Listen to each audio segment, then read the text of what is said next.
Hey everybody, I hope you guys are healthy and safe. So I am in San Mateo, it is a suburb of San Francisco. This is where my girlfriend lives. I'm here to visit her family. So, she lives in a pretty nice place, but it's kind of in an isolated suburb area up a hill. And you guys know me, I'm a city person. I grew up in Hong Kong and I just love walking around all over the city. So I'm not used to this lifestyle where I'm just kind of in a house up on a hill that needs to get everywhere by car. Luckily, I'm here also to test this guy.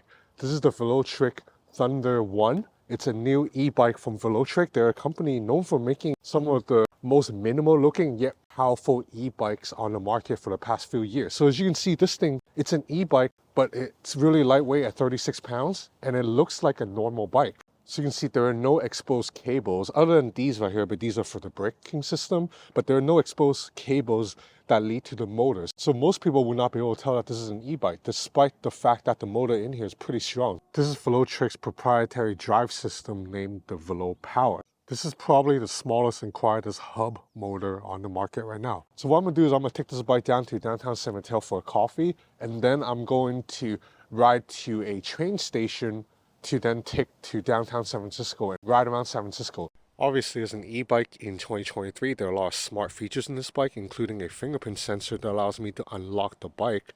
You register your fingerprint via the Velotric companion app. You can unlock or lock the bike directly on the app with just one tap. However, you can also obviously lock and unlock the bike directly on the bike itself. There's also a Find My Bike setting in the app that will use GPS signals to track the location of your bike. And I can confirm that this location is indeed quite accurate. There is a theft alert right here in which you will get a notification on your app if the bike is moved without your consent.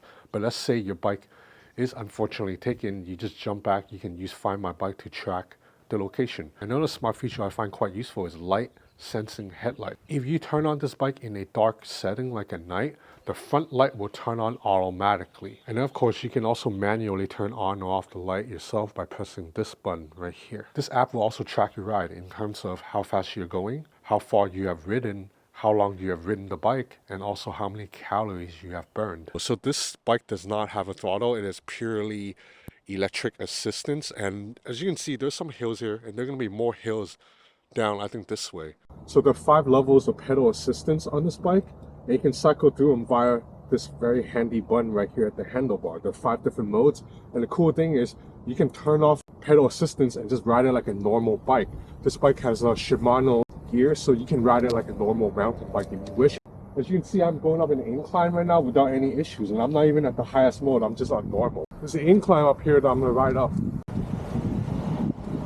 So this is a pretty steep incline right here. I'm not able to and the motor right now is virtually completely silent.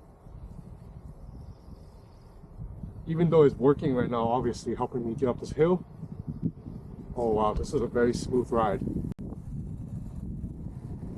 So the hydraulic disc brakes allow me to go downhill in a controlled manner because the brakes are very smooth yet powerful. I can stop on a dime if I need.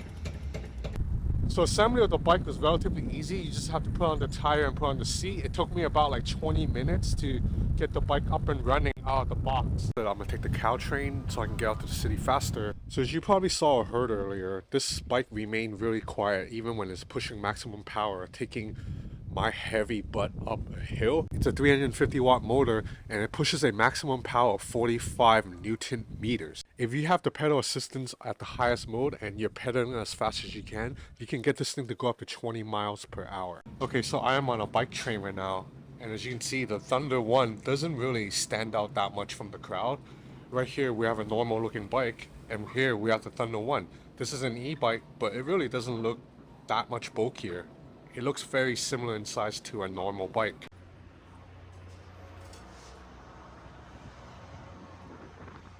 I made it. I'm in San Francisco and the weather out here is much better than out in the suburbs. Okay, so we have a pretty steep hill up here. I'm gonna try to take the bike up.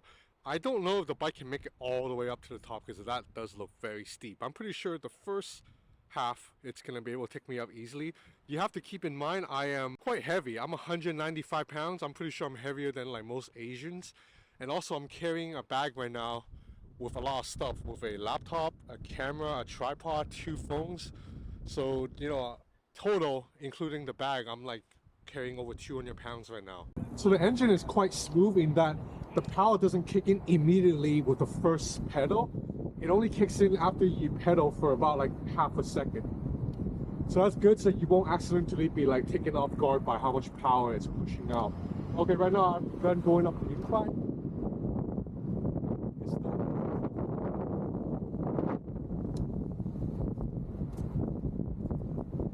You can Google the street to see how steep it is. It's the Herald Street in San Francisco.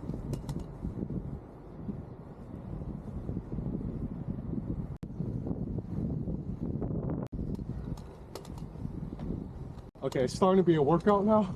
But I can still make it up completely seated without standing up. Okay, so I made it up 60-70% of the way up the Herald without any issues. It is a little bit of a workout. As you can see, I'm breathing hard. But the fact was I was able to make it up this hill still seated. Usually on a normal bike, I would have to stand, and I don't think I will be able to make it up this hill. Now, I don't think I'm going to be able to make it up there.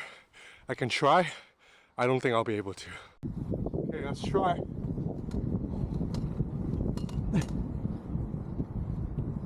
Oh, I might be able to make it. Whew. Oh wow, I made it. I actually made it up. I mean, I'm breathing pretty heavily right now, but I made it to the top of the hill that I was pointing at. Look at how far down I started.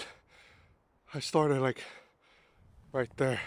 This bike is almost perfect for a city like San Francisco, where you do need a little bit of power, electric assistance, to go up the hilly streets of the city.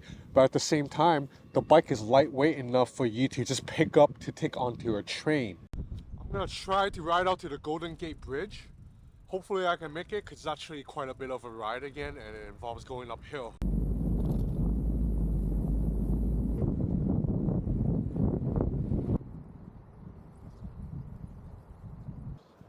Okay, so I've made it to the Golden Gate Bridge, or at least to the edges of San Francisco where I can see the Golden Gate Bridge. I don't think I can actually ride across the bridge today because the bike path was shut off. There was a bunch of trees in construction. I think there was a storm the last few days in San Francisco. But I still went much further than I thought, and I think that's been the theme of today's ride. There have been multiple locations where I didn't think I could physically make it all the way there, such as the top of that hilly street and also the Golden Gate Bridge. But I made it, not because I'm in good shape, I'm still a little bit out of shape, but because the Velotric Thunder 1 is such an awesome e-bike. It packs so much power in such a discreet body. So this bike, I think it's on sale now by the time this video goes live, and it's gonna be priced at around $1,799, $1,800 US. I think this price is very competitive against other e-bikes out there, and it's definitely a good deal if you live in a city and you don't want to deal with a car. Like I said, I've been living in California for 6 months now without a car, and it's thanks to bikes like these or electric scooters that have allowed me to live a car-free life in California. That's very tough to do because California is totally designed just for cars. But hopefully, I think as technology matures, as more and more companies like Velotric release awesome bikes like these, it will encourage normal citizens to, hey, you know what, maybe I don't need to take a car everywhere. I can go on a bike ride. It's a lot more cost effective. It's a lot healthier. You're gonna get in better shape if you ride a bike every day instead of driving around every day, and it's better for the environment too. So yeah, that's about it for this video. If you enjoyed it, please consider subscribing to my channel because I cover everything from electric bikes to 360 cameras to AR glasses to the newest, latest smartphones. So if you're interested in keeping up to date with the latest gadgets, subscribe to my channel. It will help me a lot. That's it for now. Thanks for watching.